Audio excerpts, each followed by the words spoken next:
नमस्कार साथियों, अगर आपकी उम्र भी 40 साल से ज़्यादा हो चुकी है तो आपको बहुत ज़्यादा सावधान होने की ज़रूरत है। साथियों, मैं इस चीज़ को क्यों बोल रहा हूँ, क्योंकि सरकार का पूरा फोकस इस टाइम दस्तावेज़ों पर है।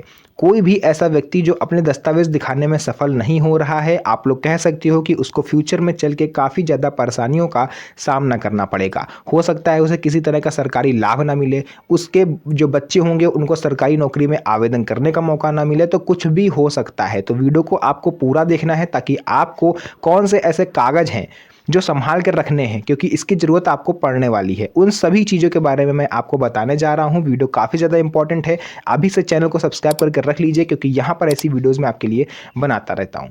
तो चलिए वीडियो को स्टार्ट करते हैं। यहाँ पर वीडियो में आगे बढ़ें उससे पहले आप लोग से छोटी सी रिक्वेस्ट रहेगी कि आप लोग जिस भी राज्य से इस वीडियो को देख रहे हैं, अपने राज्य का नाम कमेंट सेक्शन में ज़रूर बताएं, क्योंकि इससे आपको बेनिफिट होगा। कोई भी स्कीम अगर आपके राज्य की सबसे पहले आती है तो वो मैं आप तक पहुंचा पाऊंगा वीडियो के माध्यम से। तो वापस से आते हैं अपने वीडियो के मेन टॉपिक पर। 40 प्लस उम्र वाले सावधान, ये कागज़ ज़रूर संभाल के रखें। ये मैंने टाइटल लिखा था और यही मेरा थंबनेल था, तो इसी को देख के आपने क्लिक करा है। तो अब मैं आपको बताऊंगा कि मैंने आखिर ऐसा क्यों कहा, क्यों ऐसा लिखा।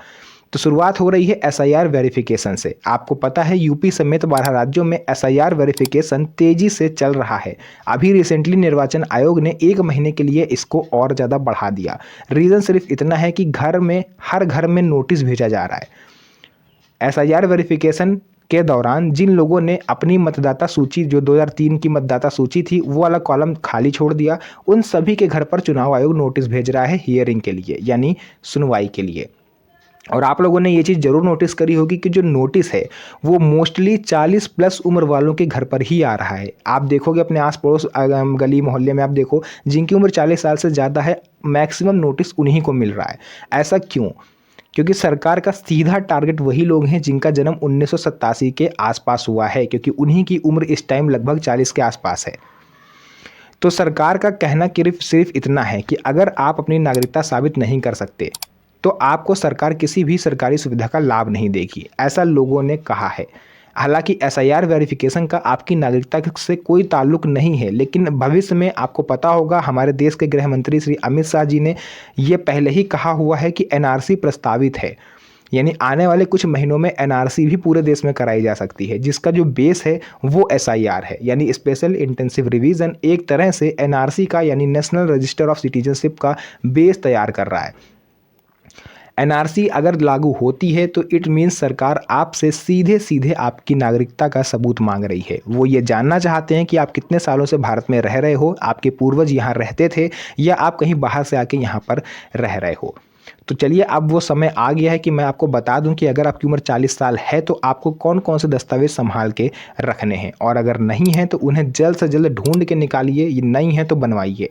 सबसे पहली बात, अगर आपकी कोई भी शैक्षणिक योग्यता है, अगर आपने 5वीं 8वीं 10वीं 12वीं कहीं तक भी पढ़ा है तो उसका आप टीसी निकलवाइए। टीसी या मार्कशीट, दोनों में से कोई एक भी होगा तो भी आपका काम हो जाएगा। सेकंड नंबर पर आता है घर मकान की पुरानी रजिस्ट्री। अगर रजिस्ट्री मान्य नहीं होती, कई जगह ऐसी है जहां पर सुनवाई के लिए जो बुलाया जा रहा है, ईआरओ जो बुला रहे हैं, वहां पर रजिस्ट्री नहीं मानी जा रही है, वो आपसे अलॉटमेंट लेटर मांग रहे हैं, जैसे पीएम आवास योजना में मिलता है या सरकार पट्टे पे ज़मीन देती है तो उनको मिलता है, तो वो अलॉटमेंट लेटर या फिर कहीं कभी कदार जो है रजिस्ट्री भी मानी जा सकती है। तीसरे नंबर पर आता है आपका बर्थ सर्टिफिकेट। अगर बर्थ सर्टिफिकेट आपके पास है तब तो किसी और डॉक्यूमेंट का सवाल ही नहीं उठता, फिर सरकार चाहे एनआरसी कराए, चाहे एनपीआर कराए, चाहे एसआईआर करवाए, आप पूरी तरह से सेफ हो। अगर जन्म प्रमाण पत्र नहीं है तो पासपोर्ट आपके पास होना चाहिए। अगर पासपोर्ट भी नहीं है तो एक ऐसा महत्वपूर्ण दस्तावेज है जो लगभग सभी के घर में होता है और उसकी जानकारी आपको नहीं है, वो है रेजिडेंशियल सर्टिफिकेट। इसको डोमिसाइल सर्टिफिकेट भी बोलते हैं, यानी निवास प्रमाण पत्र। साथियों, निवास प्रमाण पत्र आप इजीली बनवा सकते हो, क्योंकि देखिए बर्थ सर्टिफिकेट लोग नहीं बनवाते हैं क्योंकि उसमें दौड़ा भागी ज़्यादा होती है। पासपोर्ट लोग इसलिए नहीं बनवाते हैं क्योंकि लोग पुलिस से डरते भी हैं, क्योंकि उसमें पुलिस वेरिफिकेशन होता है, या फिर यूं कह लो कि उसमें पैसा ज़्यादा लगता है।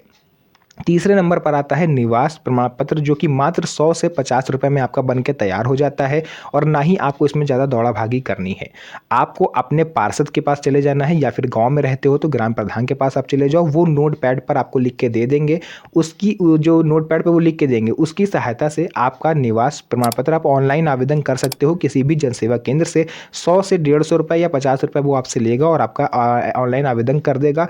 मात्र 15 दिनों के भीतर आपका निवास प्रमाण पत्र बन के आ जाएगा। लेकिन यहाँ पर भी एक पेच है, निवास प्रमाण पत्र जो है अगर सामान्य है तो वो मान्य नहीं होगा।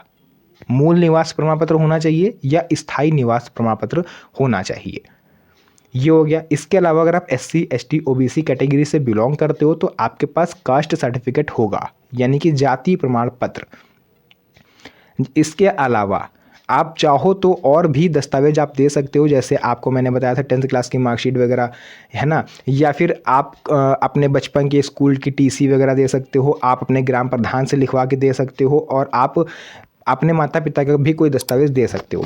तो इन सब के अलावा देखिए एक चीज़ और भी है कि जो हियरिंग के लिए बुलाया जा रहा है, यानी सुनवाई के लिए लोगों को बुलाया जा रहा है, यहाँ पर लोगों का कहना ये है कि हम सुनवाई में जाके करेंगे क्या, क्योंकि हमसे वहाँ पर वही दस्तावेज मांगे जा रहे हैं जो कि सुप्रीम कोर्ट ऑफ इंडिया ने 12 दस्तावेजों की एक सूची बना कर दी है। अगर मेरे पास वो दस्तावेज होते तो हम SIR वेरिफिकेशन के दौरान फॉर्म में लगा ना देते। अब मेरे पास है नहीं तो हम क्या दिखाएंगे वहाँ पर जाके। तो देखिए हियरिंग में आपको इसलिए बुलाया जा रहा है कि जो 12 दस्तावेज सुप्रीम कोर्ट की तरफ से और चुनाव आयोग की तरफ से बताए गए हैं, अगर उनमें से कोई दस्तावेज आपके पास नहीं है लेकिन उसके अलावा आपके पास कोई दस्तावेज है जो इससे आप ये प्रूफ कर सकते हो कि आप 1987 से पहले से भारत में रह रहे हो या फिर आपके पूर्वज भारत में रह रहे हैं, तो उस डॉक्यूमेंट को आप जाके ERO को सेटिस्फाई कर सकते हो। अगर ERO संतुष्ट हो गए कि हाँ आप जो कह रहे हो वो सही है तो आपका काम हो सकता है। फॉर एग्जांपल मानते हैं कि आपने BA तक की पढ़ाई करी है या फिर आपने ग्रेजुएशन किया हुआ है, BSc आपने करा हुआ है, लेकिन हाई स्कूल की मार्कशीट आपके पास नहीं है, वो चोरी हो गई या खो गई और सुप्रीम कोर्ट की तरफ से बताए गए 12 दस्तावेजों में से हाई स्कूल की मार्कशीट मुख्य दस्तावेज है। अब आपके पास है BSc की मार्कशीट। अब सीधी सी बात है कि आपने जब BSc तभी करी होगी जब आपने हाई स्कूल पास किया होगा। बिना हाई स्कूल करे आप इंटर में भी नहीं गए होगे तो BSc तो बहुत दूर की बात है। तो ऐसे में आप ERO जो होंगे उनको जाके आप समझा सकते हो कि सर ये मेरी ग्रेजुएशन की मार्कशीट है, मेरी हाई स्कूल की मार्कशीट चोरी हो गई है जो कि अब निकल भी नहीं रही है, मैंने काफ़ी कोशिश कर ली। अब वो खुद ही अपने विवेक से ही अपनी बुद्धि से ये फैसला कर लेंगे कि जब व्यक्ति ने हाई स्कूल किया होगा तभी तो वो इंटर में गया होगा, इंटर के बाद उसने ग्रेजुएशन किया होगा। तो इस तरह से आप बच सकते हो। कहने का मतलब ये है ERO को आप सेटिस्फाई कर दोगे तो आपका नाम SIR में जुड़ जाएगा। इसके अलावा 40+ उम्र वालों को कौन कौन से दस्तावेज रखने चाहिए वो भी मैंने आपको बता दिया है।